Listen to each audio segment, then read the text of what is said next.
right, everyone, and welcome to another Q&A session here at Citizen Remote. I'm excited today to be joined by our team in Costa Rica, Jose Afeifa. Apologies if I butchered that. I saw a little smirk there, it's a known thing that I'm not great at last name pronunciations. Jose, really excited to dive into this. I know that we were just kind of talking right before this. Costa Rica has long had a digital nomad visa out. They were expecting a lot more people to be interested and not so much. So maybe that's interesting. I know a lot of people who come to us at Citizen Remote, they reach out and they say, I don't really want to go where everyone else is at. Sounds like Costa Rica might be a good place for those kind of looking for multiple years visa for those who work remotely already. But obviously, we'll get into that. Jose, thanks so much for joining us today. Hi, Tim. Well, very excited to be here with you and your audience. Of course, it will be our pleasure to be able to address all these matters, talk a little bit about digital nomads and residencies in general in Costa Rica, because we have many cases of people staying with a digital nomad visa and then asking us, well, here's what I want to stay. What can I do? So it's always a pleasure. Yeah. Yeah, I feel like Costa Rica is a place. I've only been there once. It was like my 18th. I graduated like high school or whatever, and I decided to go to Costa Rica, and it was amazing. So I think it's a place that people go to, and once you live there for a year or two, you're like, yeah, exactly as you said. You want to stay longer. So yeah, I know that we can do that, and we can help with all those processes, and we can dive into kind of who might be eligible, not only for the digital nomad visa, but kind of those processes to extend beyond that. And with that, maybe we can just kick things off by elaborating like what is the digital nomad visa and who might be eligible. Perfect. Yeah. Digital nomad visa is really a very straightforward kind of visa. It was created especially to bring people, to allow them to come to Costa Rica without having to face many requirements. So, from a point of view, the requirements are really softened compared to other categories. Um, a digital nomad is basically understood here in Costa Rica as anyone that wants to come to Costa Rica and work from here. Either if you own a company and you're working from here, or if you are employed and doing things from here. So that's considered a digital nomad. Of course, you're going to be able to take in salary from a Costa Rican source, and you'll be able to stay for 1 year, and you'll be able to renew for another year. So that's basically the generalities. After that, to be eligible, you will have to demonstrate a very simple thing, and it's having an income of at least $3,000 for the last 12 months. If you do, basically 90% chance that you'll be approved. Because after that, you will just have to fill the petition form, a sworn declaration, and the proof of income that can be done through a CPA or through bank statements. Our recommendation, because it is easier, is to do it through a CPA, and the CPA can be issued here in Costa Rica. We normally send the accountant the bank statements of the last 12 months and some information that the accountant will need for this person, and they will be able to issue a certificate of income, um, stating the this average amount per month. An important thing is that if you're coming with your family, if you're coming with dependents, the income must be of at least $4,000. It cannot be add together from different members. For example, if I have 2,000, my partner has another 2,000. No, it just need to be from one of you, but will cover your partner and your children, anyone under 21 years old.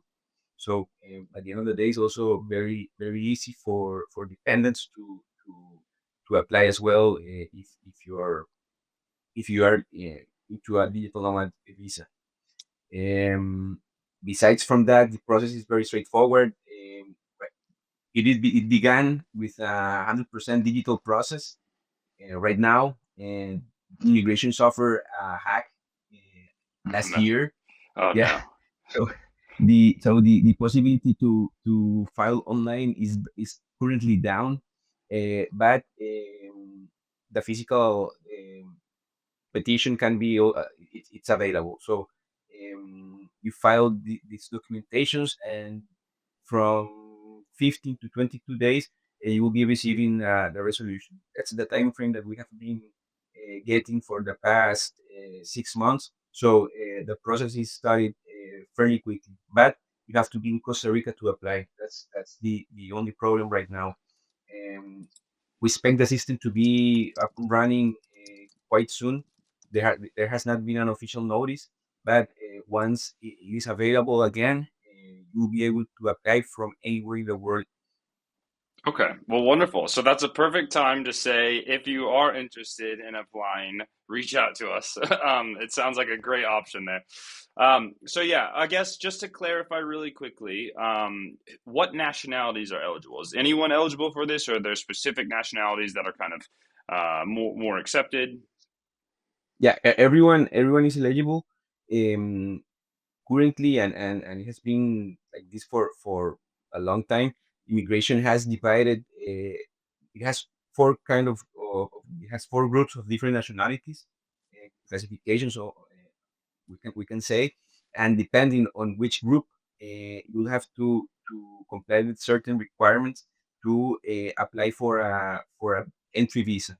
Okay. So, for example, citizens from US, Canada, Europe, most of the countries from South America, they belong to Group A, which basically you will require just a valid passport to enter the country as a tourist.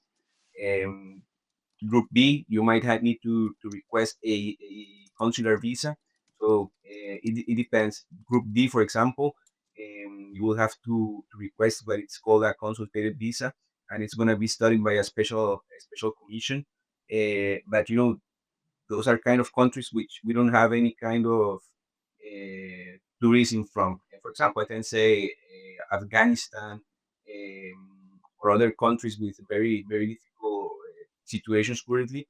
But so normally, Group One, Group Two, the requirements are pretty easy to enter the country, and then staying here for that period.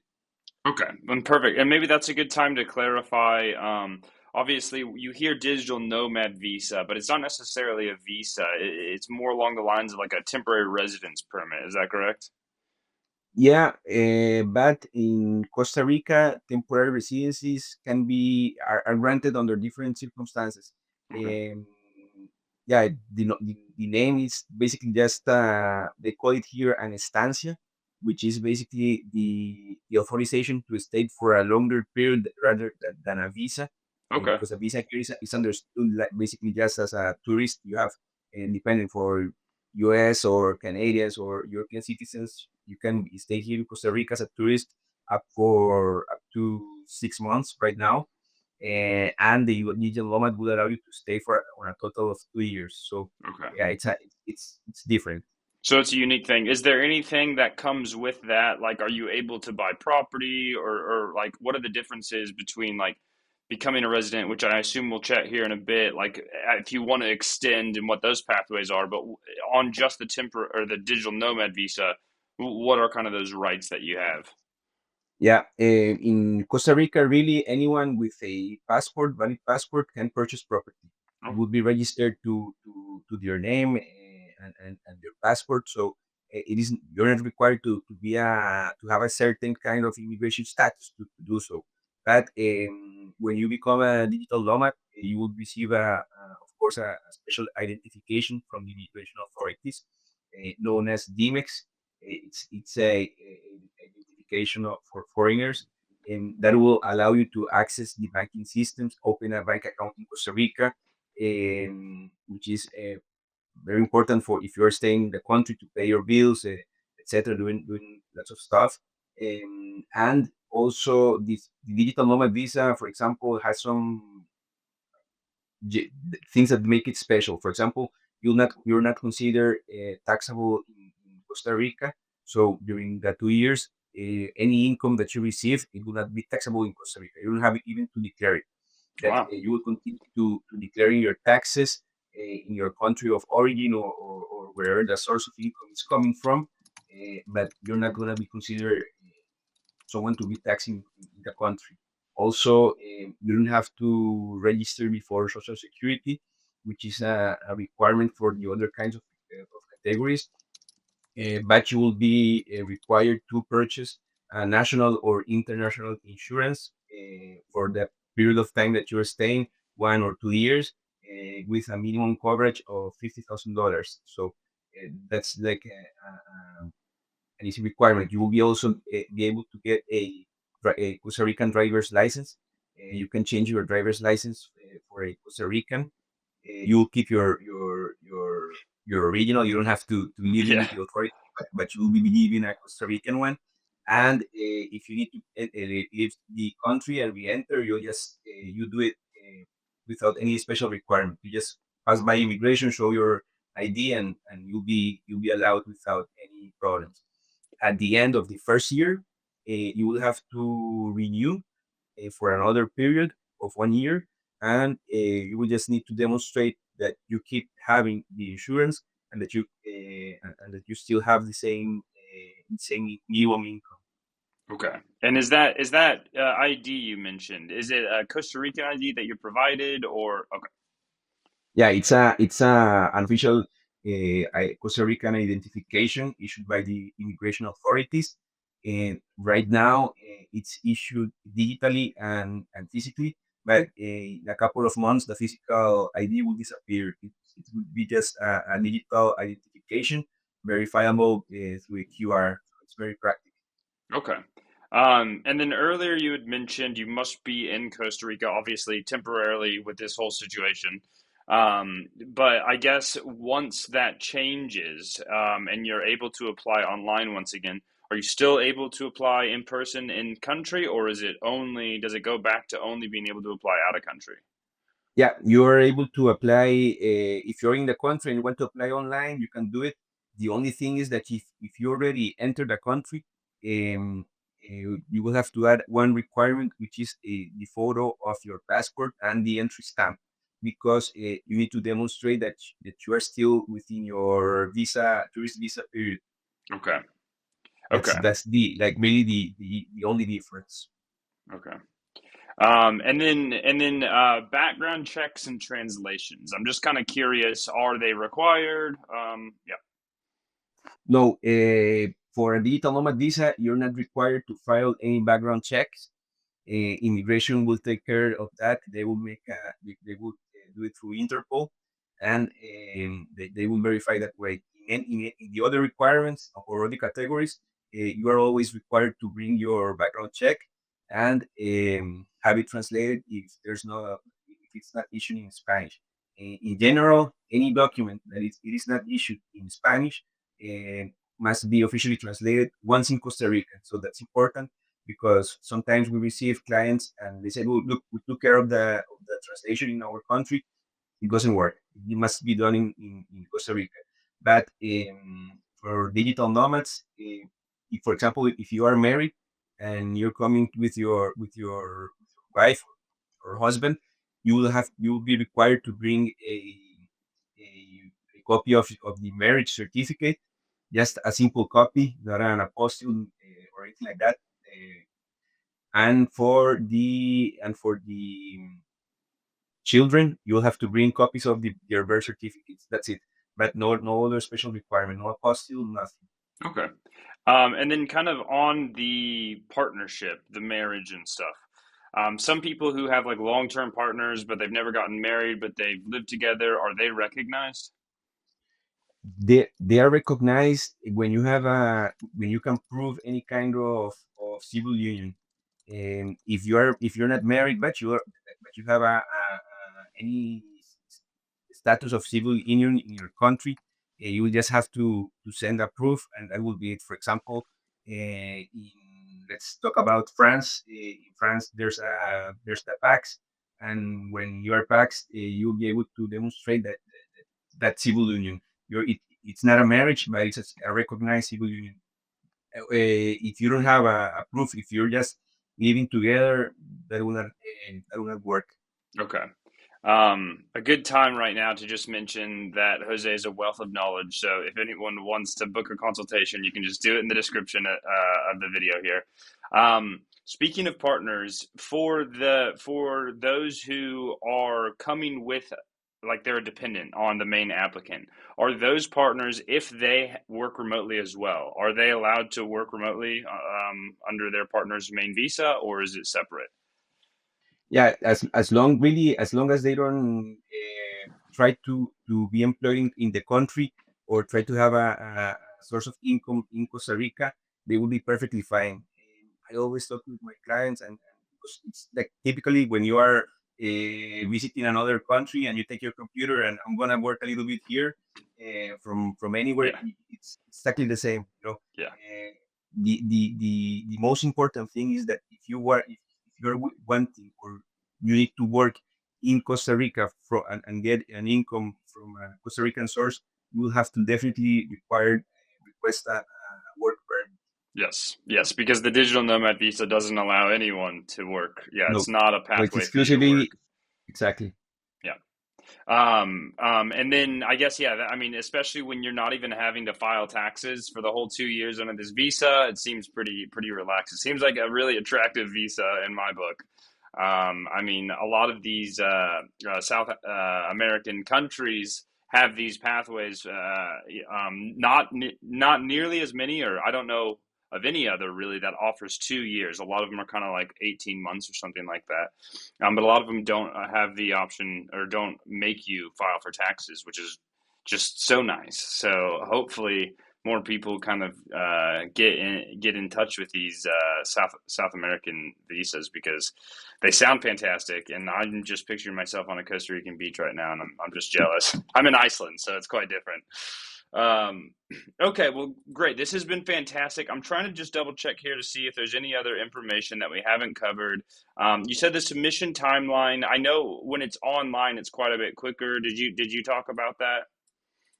Yeah, well, honestly, the digital filing was taking longer than the physical ones for some reason. I don't know why. We were experiencing 2 to 3 months delays, and since everything has been filed in a physical way, we're getting resolutions in 3 weeks the most.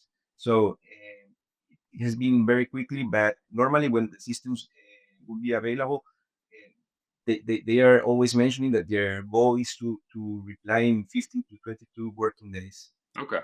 Okay, so quick turnaround as well. Man, yeah, this sounds like a really great visa. You don't have to do a background check. You don't have to worry about that. I mean, you have to translate documents, but insurance sounds easy. Don't have to worry about taxes. Yeah, so I guess beside, and if we missed anything, please let me know. But just general cost of living down in Costa Rica, can you share anything on that? Yeah, well, Costa Rica is not known for being a cheap country, really, but it depends on lots of things. Of course, being a country that depends a lot on tourism, and depending on where you are staying or where you're willing to go, the cost of life might be a little bit higher than in comparison with other Central American countries. But if you're living in Canada, US, or the European Union, you come down to Costa Rica, you will find it quite expensive. There are differences, and I can always tell. Going to the supermarket in Europe, it's much cheaper than Costa Rica, but filling a tank of gas to your car, it's a lot more cheaper in Costa Rica than in Europe. So you have to balance everything at the end of the Hmm. day. But yeah, I cannot say a cheap country, but the cost of life it's really normal. And of Okay. course, we have everything. There's ultra lux, and there's more, and there are other places like let's say a little bit more humble where you'll be able to find an apartment for $600, $500, and live perfectly well. It's very much depending on what you're looking for, what are your possibilities, and I believe that Costa Rica offers that whole range. Yes, of course. If you're in the main central capital in downtown, it's going to be a little bit more expensive than on the outskirts. So, yeah, Yeah, and especially the beaches, for example, Tamarindo, Santa Teresa, Nosara, which are really right now hot places. Yeah, cost of living would be a little bit difficult. San Jose, the capital, it's not that quite that expensive, you know. really. And yeah, it's like the other. We fear we face those problems much more in the coastline because of course everyone wants to be in the beach. Yeah, it's a nice place to be. Well, wonderful, Jose. Did we miss anything that you think is important to note, kind of for these relocation pathways? I guess one thing really quickly is that you can offer with any visa pathways, not just the digital nomad, which we talked about. But Yeah, in our office we take care of most of the categories for from immigration. So through you guys, we're more than glad to help anyone that wants to try any other of the categories, being the most common. For example, for anyone retired that has a life pension of at least $1,000 per month, will be able to have a temporary residency as a retired mm, investment. You need to invest $150,000 in real estate, in businesses, etc., and you get your residency. Or, for example, admittance, you make a $60,000 deposit from which you'll be able to withdraw 2,500 per month. You'll be able to get as well a visa category, permanent residency, which is normally if you are coming to Costa Rica, we have a residency through child. So if you have a Costa Rican child, you're automatically eligible for a permanent residency. Your child will be automatically a Costa Rican as well. So yeah, there are other options for anyone that wants to be in the country on a more permanent basis. okay, wonderful. Well, Jose, this has been great. Again, hopefully this will pique some people's interest and show that they're eligible to move to Costa Rica. As I mentioned, you can book a call just in the link here. But thank you so much for the time.